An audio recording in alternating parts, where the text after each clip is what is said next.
This holiday season, give yourself the gift of quick, easy, flavorful, and nutritious meals. Factor is America's #1 ready-to-eat meal delivery service, and they can help you eat well for breakfast, lunch, and dinner. Factor meals are chef-prepared, dietitian-approved, and delivered to your door, ready to eat. So you can save time and stay healthy while staying on top of all your holiday responsibilities. Cross meal prepping off your to-do list with 35-plus fresh, never-frozen meals that are hot and ready in just 2 minutes. Factor offers options to fit your lifestyle and preferences, whether it's calorie smart, vegan and veggie, or their protein plus option. This December, get Factor and enjoy eating well without the hassle. Just choose your meals and enjoy. Head to factormeals.com/Persia50 and use code Persia50 to get 50% off. That's code Persia50 at factormeals.com/Persia50 to get 50% off. It's coming. Your first 3-day weekend of the year. It's time you started taking your time off seriously. You already spend your week running around. Don't waste a long weekend running errands. Drizzly, the go-to app for drink delivery, helps ensure that you spend your free time the way it was meant to be. Download the Drizzly app or go to drizzly.com today, and you can compare prices on their huge selection of beer, wine, and spirits. Must be 21 and over. Not available in all locations. This podcast is brought to you by Royal Fratricide. Attention, princes and kings! Does your empire have 1 million or more subjects? Do you feel like you would do a better job of leading the wayward masses than your idiot brother?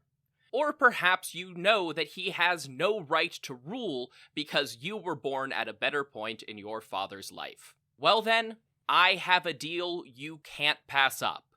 Royal Fratricide. Simply attach 1 bottle of fratricide to the end of your spear and apply it liberally to any siblings you think might threaten your ability to claim the throne. Whether they have your father's favor, a cohort of annoying priests, or just bother you sometimes, Royal Fratricide will secure your position in the history books. Go to historyofpersiapodcast.com/Royal Fratricide and use promo code BROTHERS to get 10% off your kingship today. Royal Fratricide does not take responsibility for any coups, plots, or usurpations resulting from use. This ad is to be considered parody. Hopful Media does not endorse X sides of any sort. Please stab responsibly. History of Persia is a Hopful Media podcast production. This show is sponsored by BetterHelp Therapy Online. Life doesn't come with a user manual, so when life stops working for you, it's pretty normal to feel stuck. Imagine somebody who spent, say 25 years being really distracted, overwhelmed by clutter, and fluctuating between being really into obscure ancient history and not being able to find the motivation to do the dishes. That person is me, and apparently, if there were a user manual to life, it might have told me that I have ADHD and should talk to my doctor about that. Therapists are about as close to a manual as we can get. Folks who are trained to help you figure out challenging emotions and learn coping skills. BetterHelp has connected millions of people with licensed, registered therapists for convenient and secure online therapy. It's convenient and 100% accessible online. No waiting rooms, no traffic, and not even endless Googling of therapist near me. You just fill out a questionnaire and get matched with an appropriate therapist. And if it doesn't click, BetterHelp makes it easy to switch providers. Everyone deserves to feel their best, so get unstuck with BetterHelp. Learn more and save 10% off your first month at betterhelp.com/Persia. That's BetterHelp, HELP.com/Persia.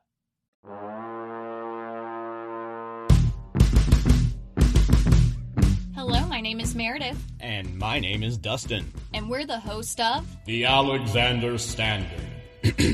That's better. Inspired by Rex Factor Podcast, we rank all the successors of Alexander the Great, from Perdiccas to Cleopatra VII. After Alexander the Great died, shit really hit the fan. Seriously, the Hellenistic world was a crazy place. And we've got some crazy stories to tell you. So please come check out our show, The Alexander Standard.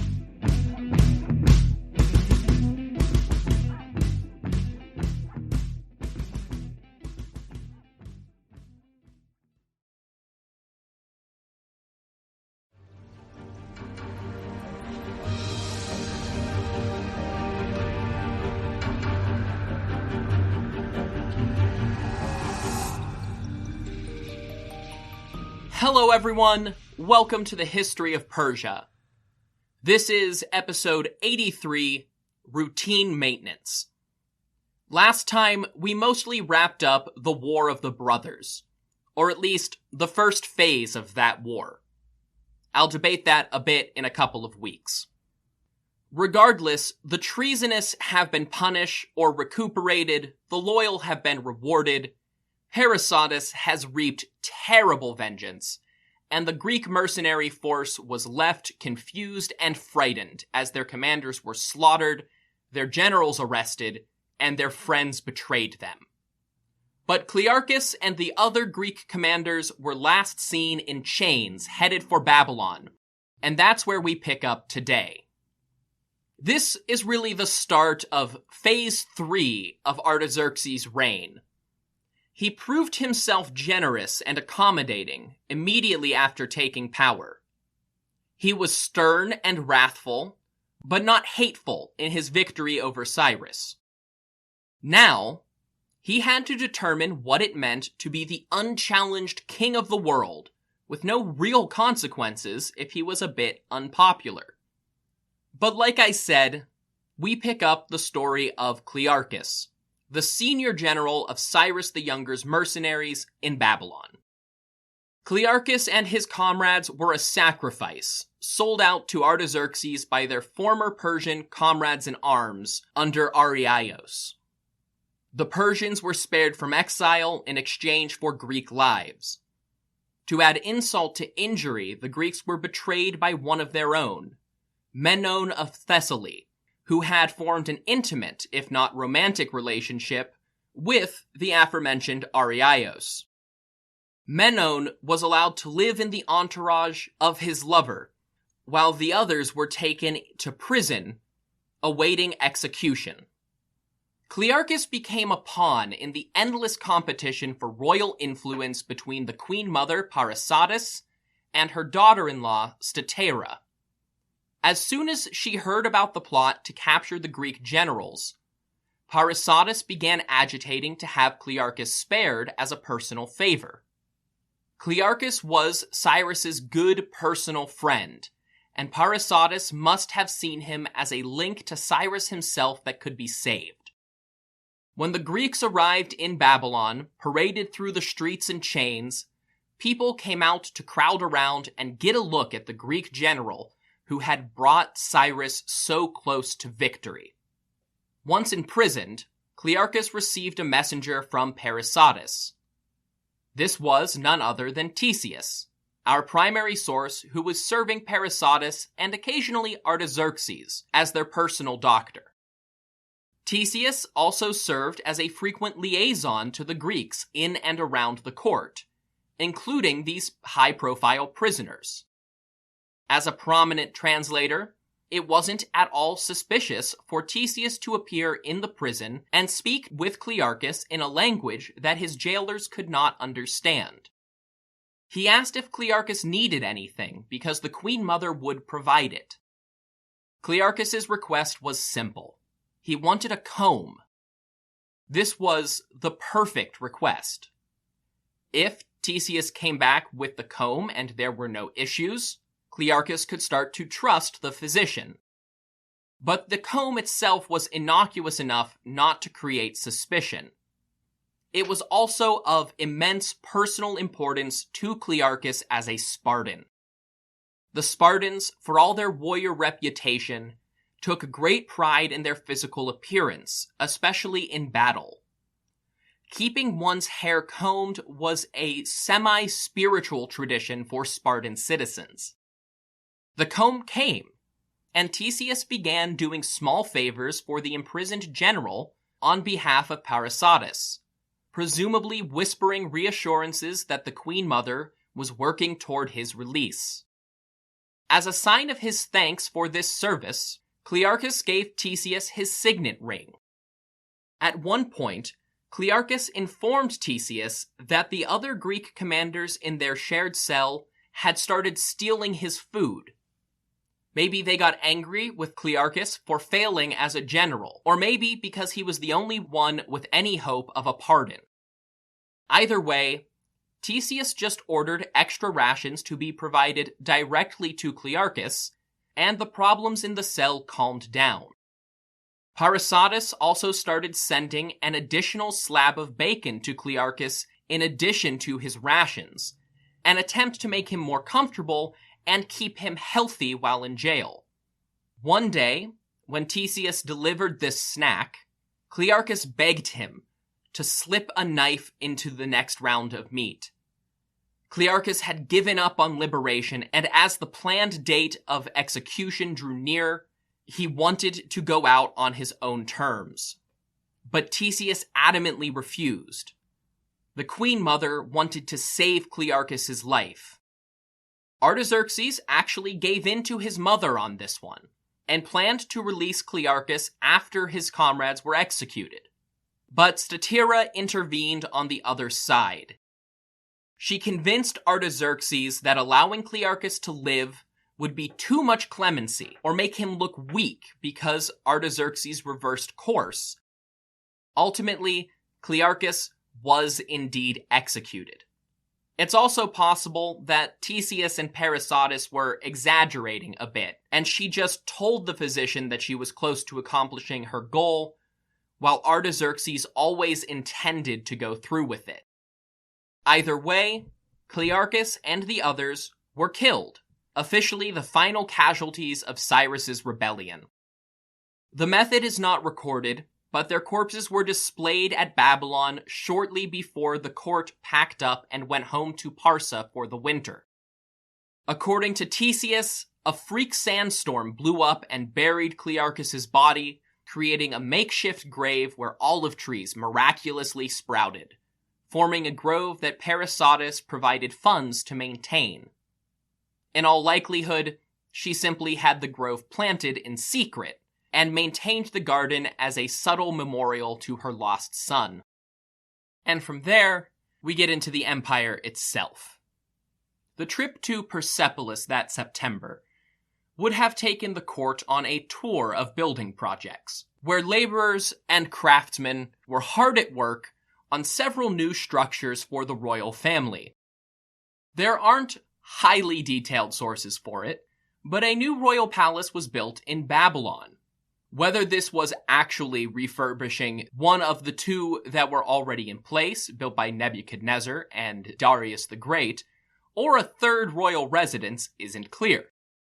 This latest project was commissioned by Artaxerxes II, and it seems plausible that the order was given in 401 either as a celebration for the Battle of Canaxa, or simply because he was forced to spend several extra months in the city and decided he needed something newer.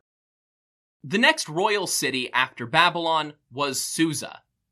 The grand palace of Darius the Great had burned down about 40 years earlier under Artaxerxes I.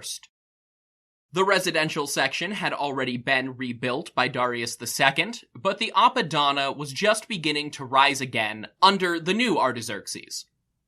It's actually thanks to Artaxerxes II's Apadana that we have such a clear chronology for the fire and subsequent rebuilding process. There is an inscription on some of the column bases where Artaxerxes takes credit for the building and lays out that timeline, with each stage listed with whichever king was ruling. He also decided that a new palace was needed in Susa as well.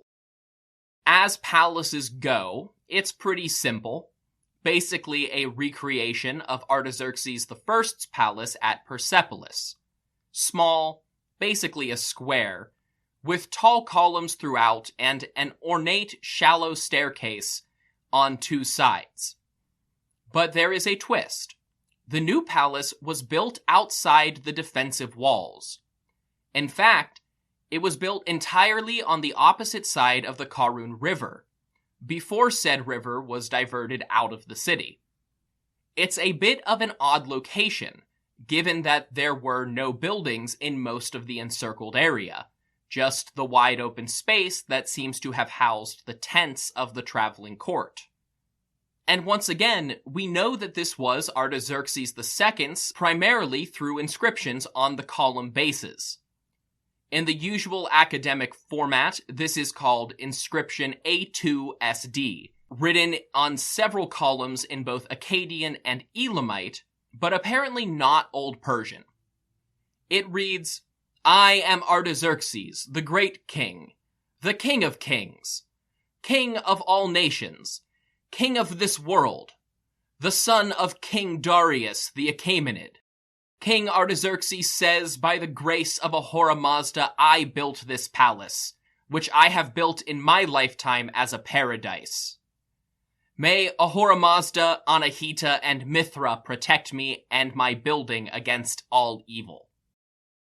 Despite having almost half a dozen of them, only one Artaxerxes was the son of Darius. So this is Artaxerxes II. Please save all religious questions for a future episode, but this inscription also explains the large architectural footprint immediately next to the palace. An open space, almost as large as the new palace itself, was surrounded by low walls and bisected by a fifth wall north to south. The ground was level and irrigated to become a paradise garden for Artaxerxes' personal enjoyment. Despite being built far away, the new palace was not cut off from the much larger original palace inside the city walls. All of the administrative offices, other royal apartments, and public audience halls were still over there, so a huge ramp, including a bridge over the Karun, was built connecting Artaxerxes' new front door to a back entrance on the main palace complex. Unlike almost any other Achaemenid administrative building, this structure actually remained in use all the way to the early Islamic period, and the regular upkeep associated with that may be the reason there is better preserved paint pigments on the walls than other Achaemenid sites. The walls were red and blue, while the columns themselves were all blue aside from the ornate capitals shaped like bowls in the typical Achaemenid style. One wall was decorated with a large fresco, though any indication of the image itself has long been worn away. From Susa, they finally would have progressed to Persepolis. There was not much work left to be done here. By all indications, Artaxerxes I and Darius II considered the palaces at Persepolis more or less finished. There was barely any room left to expand on the terrace anyway. But there was a problem in the area. Nakhshe Rustam was filling up. There is one large section of mountainside that seems like it is conspicuously missing an Achaemenid tomb. That's the only spot left on the mountain that could have held one, though, so eventually this problem was going to come up either way. The apparent blank space was eventually filled in by a large Sassanid-era relief, but underneath of that, there may be an explanation for why Artaxerxes II couldn't add a fifth tomb. A much earlier Elamite relief marks the mountain as one of the original people of southern Iran's outdoor sanctuaries. Given that Elamite religion was still going strong, the Achaemenids may have just respected that section of the mountain. But Artaxerxes was approaching 50, and would need to start work on a monumental tomb somewhere. These things could take decades, and the king was already relatively old. People didn't really die at 30, like we like to joke, but anything past 70 was fairly rare. rather than seek out some new sacred place or disturb the serenity of Pasargadae, Artaxerxes had workers up on the mountain overlooking the Persepolis Terrace, carving out a new tomb right above the lower city and the palaces of his nobles. To facilitate his eventual funeral, a series of walkways were also constructed on the hill above the terrace, connecting the eastern side of the palace complex to the heights above. Later, toward the end of Artaxerxes II's reign, a series of new structures started taking shape on the terrace itself, filling in the small area north of the Hall of 100 Columns with new storerooms, a sanctuary of some sort, and a thin wall to create a functional procession route from the Gate of All Nations to the hall and up to his tomb. While we're talking tombs, I want to do some open speculation. There's no strong evidence, and I haven't seen any published scholars suggest this. But to be fair, even in Achaemenid scholarship, we're going into a pretty obscure topic here.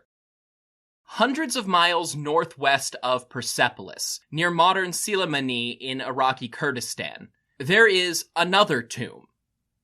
It is known by its local name, Ashkat-Ikizkapan, which comes from a local legend about a princess and a peasant boy, and translates literally as the Cave of the Rapist, to give you a sense of that story.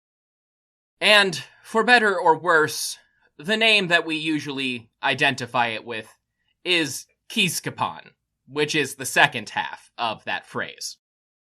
The tomb is sometimes identified as the tomb of the Median king Cyaxares, but this identification comes from Ernst Hertzfeld, an early 20th century scholar who made a ton of wild, bad guesses about ancient sites. A, we're not in Media, and B, all indications say it's an Achaemenid burial. But whose? It is shaped like the cruciform royal tombs at Nakhja-Rostam, but with only one section.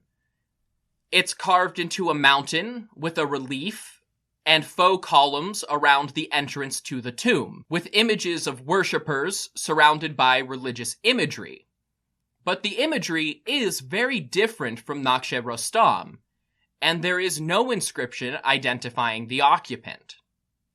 Patreon subscribers might remember that I had a much larger discussion about Kizkapan in my bonus episode on many less well-known Achaemenid tombs. I'll post a link and some pictures in the episode description, and I recommend you check them out for some more information. But one thing I hadn't considered in that episode is that this tomb could be highly relevant at this point in the narrative.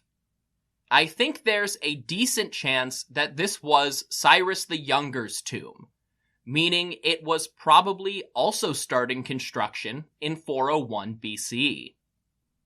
Points in my favor: some of the religious imagery may be associated with Mithra and Anahita, Yazadas who became very prominent at this time. The columns are Ionic columns, which have never been seen before in the Persian heartland, but Cyrus was a friend of the Ionian Greeks. Xenophon mentions Parysatis owning estates in this region, so she would have had some free reign to construct a tomb, so long as it didn't offend Artaxerxes himself. Royal imagery is carefully applied. The usual motif of the Faravahar is present, but rather than presenting a ring representing divine right to rule, it is holding a barsam used in religious ceremonies. There are two worshippers at the fire altar, similar to how the great kings are presented on their tombs, bows resting on their feet and one hand raised in reverence toward the flames. However, neither is represented in the usual royal robe. Instead, they're wearing the typical riding clothes and caps preferred by most of the nobles in the later Achaemenid period. A king-like figure seated on a crescent moon disk floats above them where the Faravahar appears on royal tombs. And this figure is holding the ring of kingship.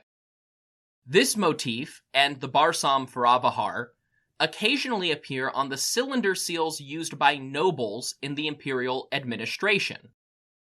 Points against me, there is literally no textual information to back this up, and every item on that list is open to a dozen other interpretations.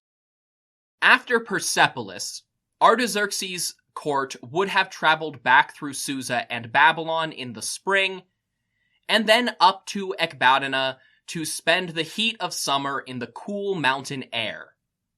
After generations of functional obscurity, Artaxerxes II's reign also sheds some light on the Median capital. It's not much, but a few inscriptions found in modern Hamadan, and a reference from Ctesias, tell us that Artaxerxes built another Apadana at the northern capital. It's not clear if this was the first audience hall and the Median city was just old-fashioned, or if this was an expansion of some existing structure. But once again, the inscriptions contain some interesting details.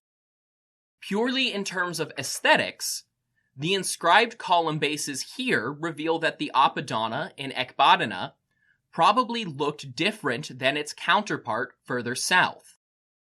The column bases were carved from dark black diorite, rather than the pale limestone and marble used in Persepolis and Susa. While those lighter colors were painted with shades of blue, red, and green in various palaces, these diorite bases would have been left in their natural state and polished. By extension, we can probably imagine that Ecbatana had a slightly different color palette than the southern cities. There's also an odd difference in the language on these diorite bases. Some have an inscription in Akkadian and Elamite that used all of the usual royal titles, with the full genealogy back to Darius the Great, son of Hystaspes the Achaemenid. However, the Old Persian inscriptions at Ecbatana were abbreviated and simply refer to the king as Artaxerxes, the Great King, son of Darius the Achaemenid. Who knows why the other languages got more attention on Artaxerxes' columns, both in Ecbatana and Susa, but it is a noticeable trend.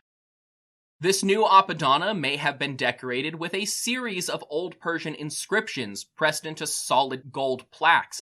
Is your January looking dry? Get some lotion. Get a humidifier. And better yet, get Drizzly, the go-to app for drink delivery. With Drizzly, you can compare prices across local stores to get the best price on a huge selection of drinks perfect for dry January. Every single time. Non-alcoholic wines? Have a look. Ready-made mocktails? Grab a straw and order 'em up. Beer without the alcohol? Yep, take your pick. You can find all of them here, in the app, in that phone that's in your hand. Could it be any simpler? Nope, not a chance. So shop for great deals on all your dry January beverages or other drinks and get them delivered to your door or blanket fort, maybe. Download the Drizzly app or go to drizzly.com. That's DRIZLY.com. Must be 21 plus, not available in all locations. And don't forget to lotion up your elbows. They're looking a little dry. As well. To date, golden tablets in Old Persian have been found in Ecbatana, attributed to Artaxerxes II, Darius II, Darius the Great, Darius the Great's grandfather Arsames, and Arsames' father Ariaramnes. This leaves some questions. Modern scholars are pretty sure that Old Persian writing was invented under Darius the Great. So Ariaramnes and Arsames couldn't have had these inscriptions in their names. The solution to that discrepancy is that they simply didn't come from Ariaramnes and Arsames. These inscriptions are labeled ASH and AMH respectively, and they're basically identical, just with the additional level of genealogy for Arsames. AMH reads, Artaxerxes, the great king, king of kings, king in Persia, son of King Taspes, grandson of Achaemenes. King Artaxerxes says, "This country Persia, which I hold, which is possessed of good horses, of good men, the great god Ahura Mazda bestowed it upon me. By the favor of Ahura Mazda, I am king in this country." King Artaxerxes says, "May Ahura Mazda bear me aid." But here's the thing. Neither Artemis nor Artaxerxes were the great king, king of kings, or king in Persia. King of Kings was only adopted by Cyrus the Great after he started expanding. And Artemis was still alive when the Babylonian chronicles identified Cyrus as the king of Persia. Darius the Great recast all of his ancestors as kings, but we know that Cyrus's ancestors were the ones using these titles historically.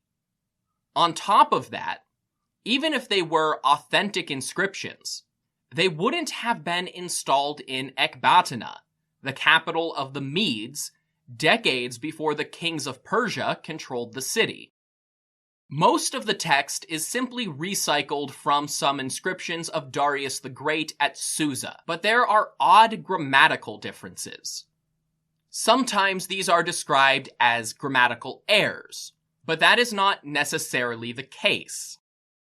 It's true that these weird gold tablets don't use perfect Old Persian grammar as seen at, say, Behistun. But the errors are very much in line with the inscriptions of Artaxerxes II. It's not so much that they are incorrect, but a sign that the Persian language was changing, because they are also grammatical shifts that would fully develop in Middle Persian a few centuries later.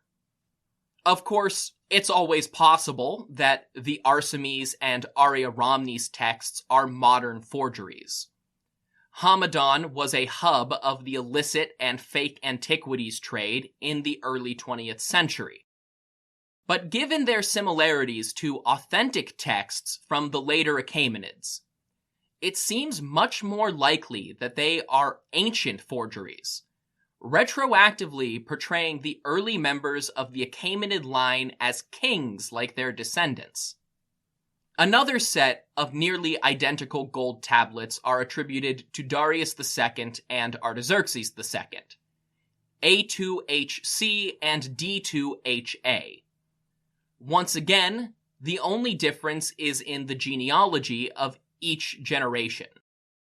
A2HC reads, "A great god is Ahura Mazda, the greatest of all gods, who created this earth, who created yonder sky, who created mankind, who created happiness for mankind, who made Artaxerxes king, one king for many, one ruler for all.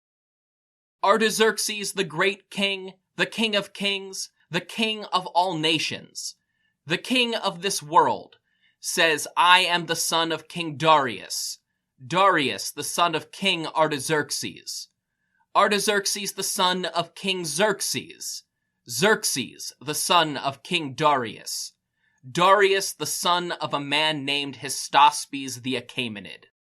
King Artaxerxes says, I am the king of the earth, great and wide.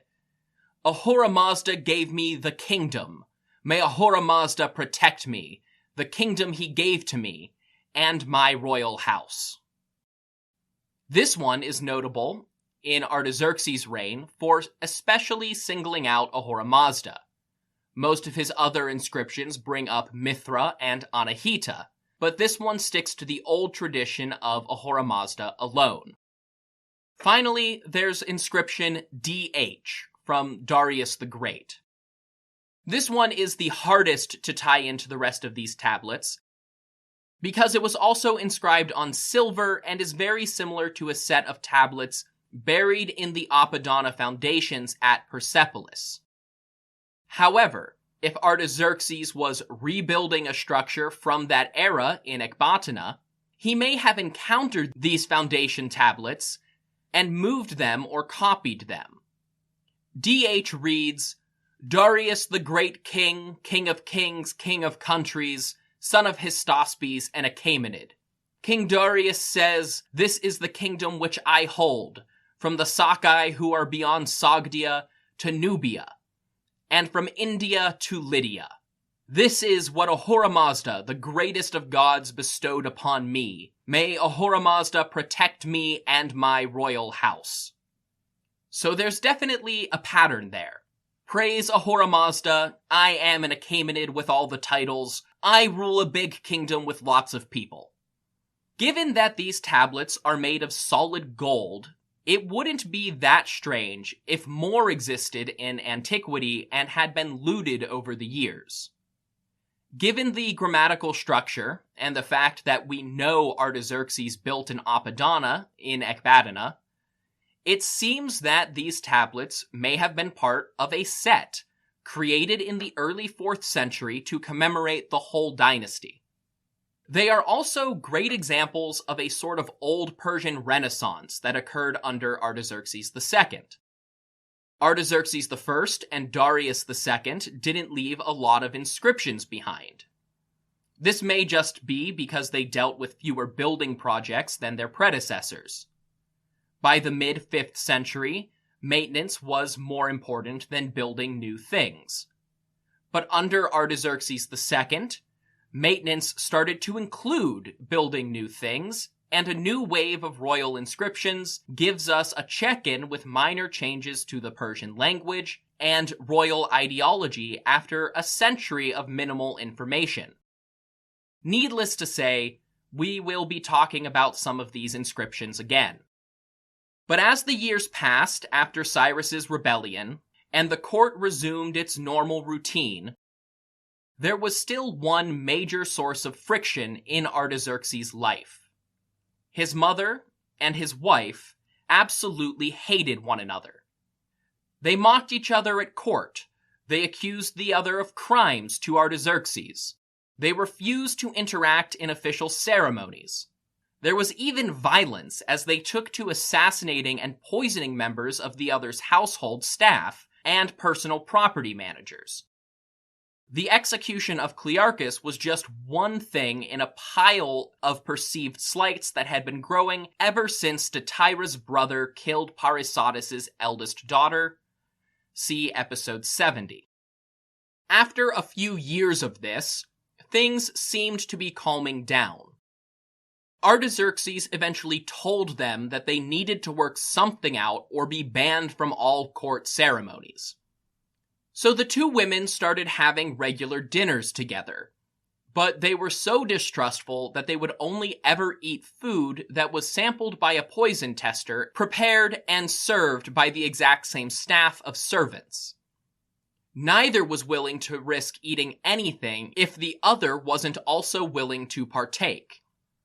According to Theseus, Parysatis worked out a plan to remove Statira once and for all, despite all of their shared precautions. At one of these dinners, a particular species of Indian pigeon was being served as a delicacy, and Parysatis had one of her eunuchs coat one side of the knife with a particularly deadly poison. The bird was cut down the middle, and the poisoned side was given to Statira, while Parysatis got the clean side.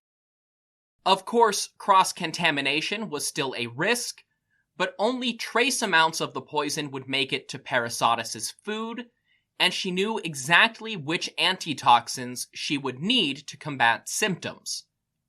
Statira was not so lucky. She rapidly succumbed to the effects of the toxin and died. There was no doubt in anyone's mind what had happened, and Artaxerxes exploded into the most violent and vindictive retaliation we see in his entire reign. Parysatis' entire household staff was arrested, tortured for answers, and executed. Through these torture sessions, Artaxerxes discovered that one of Parysatis' handmaids, named Gyges, had procured the poison itself. Theseus, who would have been present for the whole ordeal, claims that this was a lie and that Gyges knew about the plot but was not personally involved, suggesting that the servants may have tried to pin the blame on her as a scapegoat. It should be noted that, writing decades later, far away from the Persian court, Theseus had been Parysatis' personal medical professional, and may have known a little thing or two about what poisons were being served that night. But in the moment, Artaxerxes didn't care. Gyges was one of Parysatis' friends.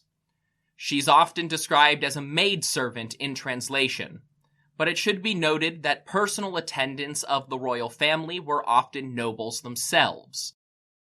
Parysatis refused to let the young woman go back to her own house for days in an effort to protect her and negotiate with Artaxerxes. But Gyges begged to go home. When the handmaid tried to sneak out at night, Artaxerxes' men ambushed her. Gyges was placed on a trial before a council of Persian nobles befitting her social status and found not guilty, which supports Theseus' claim that she was only loosely connected to the assassins. Artaxerxes overrode the verdict and had her head crushed between two rocks, supposedly a traditional punishment for court poisoners who were caught in the act.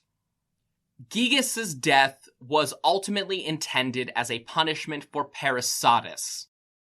Artaxerxes couldn't publicly execute his own mother, so he punished everyone around her and then exiled Parysatis from court.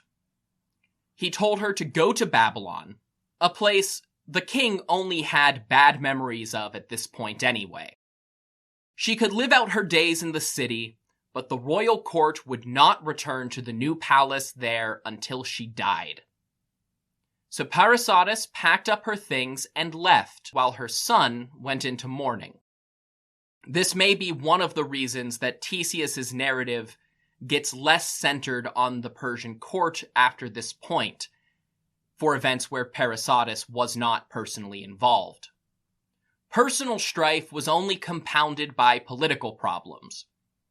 Most of the empire was surprisingly quiet through Artaxerxes' early reign, despite the potential for upheavals that the War of the Brothers presented. But at the dawn of the 4th century BCE, in 399, trouble was brewing in multiple parts of the Western Empire. There were actually a number of very important things happening in the tiny sub-province of Judea, but they are important enough to get their own episode in a month or two. Far from the great king's personal purview, an interesting series of events was playing out in the satrapy of Phrygia. Xenus, the regional governor of the Aeolian Greek cities, died with only a young son and daughter, meaning no obvious heir. Satrap Pharnabazus II would normally have just appointed a new Persian, but the late governor's wife, Mania, approached Pharnabazus with lavish gifts for the satrap, his concubines, and his nobles. She proposed that Pharnabazus make her the governor-regent while waiting for her son to come of age, rather than appointing some new man who would impose new policies and have to form a new relationship with both their subjects and Pharnabazus himself. In a seemingly unique twist, Pharnabazus agreed and appointed Mania the Persian governor of Aeolus, where she proved quite capable. She hired Greek mercenaries to subjugate cities on the Ionian border, bringing them from Lydian control into Pharnabazus' tribute network. She oversaw operations in person and joined Pharnabazus on campaigns against some of the less fully subjugated peoples of inland Phrygia. And it's another piece of evidence that kind of reinforces my personal theory that there were some elements of a sexual revolution happening in late 5th century Persia. First we had Rhodogune, the warrior daughter of Hydarnes. Then we had Statera herself, another daughter of Hydarnes, taking to the streets in an open carriage for all her people to see, unlike any Persian queen before her. And now Mania, a Persian woman governing a satrap in her own right for the very first time. And this rankled some of the men in her territory. They conspired with her son-in-law, Medius, who personally assassinated both Mania and her 17-year-old son. Rather than raise the issue of warfare, Pharnabazus elected to allow Medius to rule Aeolus as governor. Evidence of greater troubles can be seen in Babylonia. Once again, I want to reference events described in episode 70. Apparently, that was a big one. When Darius II was preparing for war with Megabyzus, I discussed the military service of Gadol Yama, a man of Jewish descent who was hired by one of the Marashu family to serve in the cavalry on the Marashu's behalf, because said Marashu brother was required to provide one cavalryman as a partial owner in a horse estate. This was part of the Babylonian Hatru system that determined which property owners were responsible for which military service.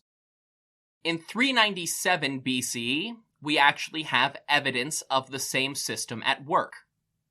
Khusr-Ea was a barber working in the city of Ur, and apparently he did quite well for himself cutting hair and performing minor surgeries because he was also the owner of 1/4 of a bow estate outside the city.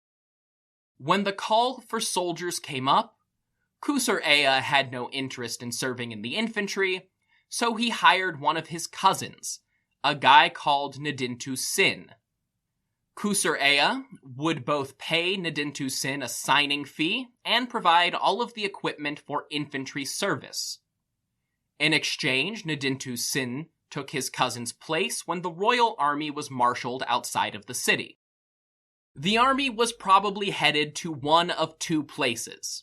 In 397, the most likely option was Anatolia. You probably won't be surprised to hear that the death of their first Persian ally in centuries sparked renewed hostilities between the Greeks and Persians. But because it's Greek stuff, we have lots of sources, and we'll deal with that in a couple episodes. On the subject of Nadintu-Sin, we do know from Xenophon that there were Assyrian soldiers in Anatolia in 397. The other possibility was Egypt. I've been making a point to reference the uprising along the Nile throughout the episodes about Cyrus the Younger, because it turns out this was a pretty big deal. The most recent contender for the title of pharaoh to emerge from the western delta swamps was Amyrtaeus, a descendant of several other rebels we've encountered on the podcast. Amyrtaeus and his forces began attacking Persian fortresses and local treasuries in the western Nile Delta around 404 BCE, when news reached Egypt that Darius II was on his deathbed. For a few years, Amyrtaeus struggled to make any progress. By maybe 402, he had pressed just far enough to retake the old pharaonic capital at Sais, but not much further. Cyrus's uprising probably changed things. This was just the opportunity Amyrtaeus needed.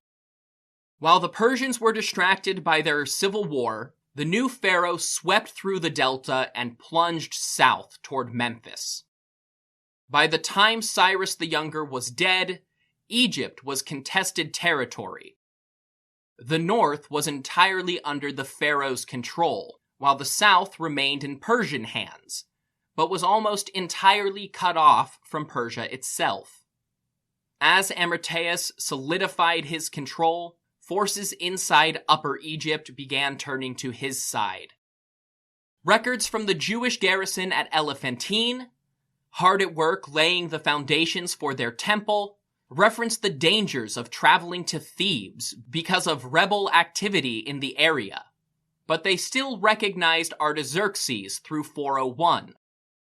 By the next summer, the Jewish garrison almost drops out of the record, and the archives of a new garrison on the island were dated to the 5th year of Pharaoh Amirtaeus. In Egyptology, this is recognized as the beginning of the 28th dynasty and the end of Achaemenid rule in Egypt. After Cyrus's rebellion, the rebel Admiral Thamos fled back to Egypt and was executed on Amirtaeus' orders. Maybe this was a punishment for joining Cyrus rather than the pharaoh in the first place. Or maybe it was supposed to be an offering to Artaxerxes. Look, I killed this rebel for you, maybe we can work something out. If it was the latter, Artaxerxes had no intention of letting Egypt remain independent for long, but reconquering Egypt was going to take more time than just putting down a rebellion. So things stalled for a few years in the 390s. Amirtaeus himself didn't live long enough to see any retaliation. After 125 years of Persian rule, kicking the Persians out altogether destabilized Egypt itself.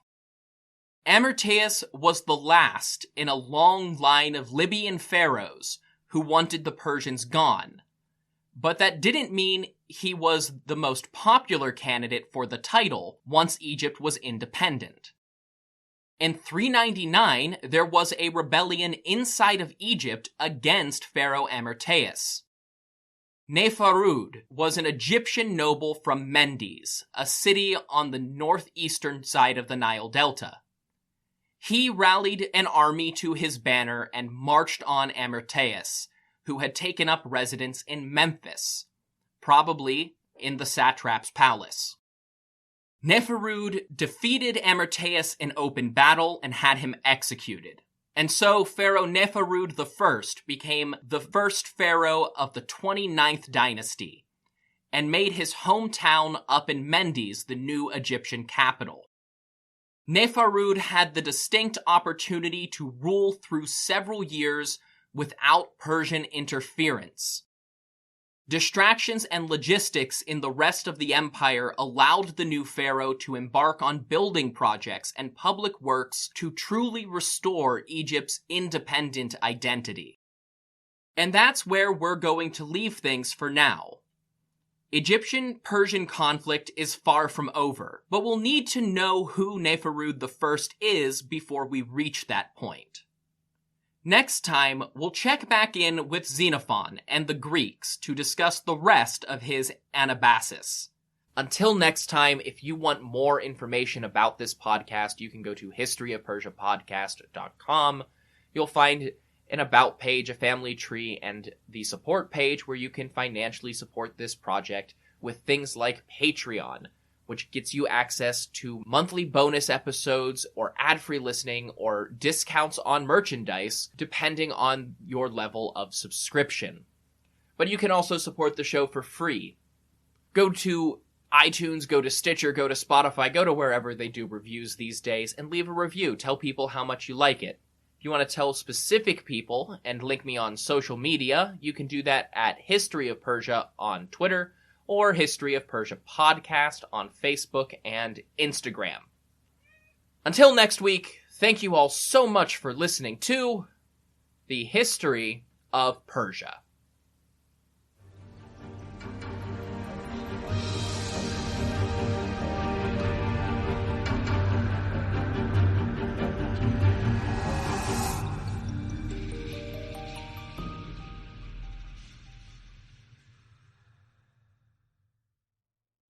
This podcast is brought to you by Royal Fratricide. Attention, princes and kings! Does your empire have 1 million or more subjects? Do you feel like you would do a better job of leading the wayward masses than your idiot brother? Or perhaps you know that he has no right to rule because you were born at a better point in your father's life. Well then, I have a deal you can't pass up. Royal Fratricide. Simply attach 1 bottle of fratricide to the end of your spear and apply it liberally to any siblings you think might threaten your ability to claim the throne. Whether they have your father's favor, a cohort of annoying priests, or just bother you sometimes, royal fratricide will secure your position in the history books. Go to historyofpersiapodcast.com/royal fratricide and use promo code BROTHERS to get 10% off your kingship today. Royal Fratricide does not take responsibility for any coups, plots, or usurpations resulting from use. This ad is to be considered parody. Hopful Media does not endorse X sides of any sort. Please stab responsibly. This podcast is brought to you by Royal Fratricide. Attention, princes and kings! Does your empire have 1 million or more subjects? Do you feel like you would do a better job of leading the wayward masses than your idiot brother? Or perhaps you know that he has no right to rule because you were born at a better point in your father's life. Well then, I have a deal you can't pass up. Royal Fratricide. Simply attach 1 bottle of fratricide to the end of your spear and apply it liberally to any siblings you think might threaten your ability to claim the throne. Whether they have your father's favor, a cohort of annoying priests, or just bother you sometimes, royal fratricide will secure your position in the history books. Go to historyofpersiapodcast.com/royal fratricide and use promo code BROTHERS to get 10% off your kingship today. Royal Fratricide does not take responsibility for any coups, plots, or usurpations resulting from use. This ad is to be considered parody. Hopful Media does not endorse X sides of any sort. Please stab responsibly.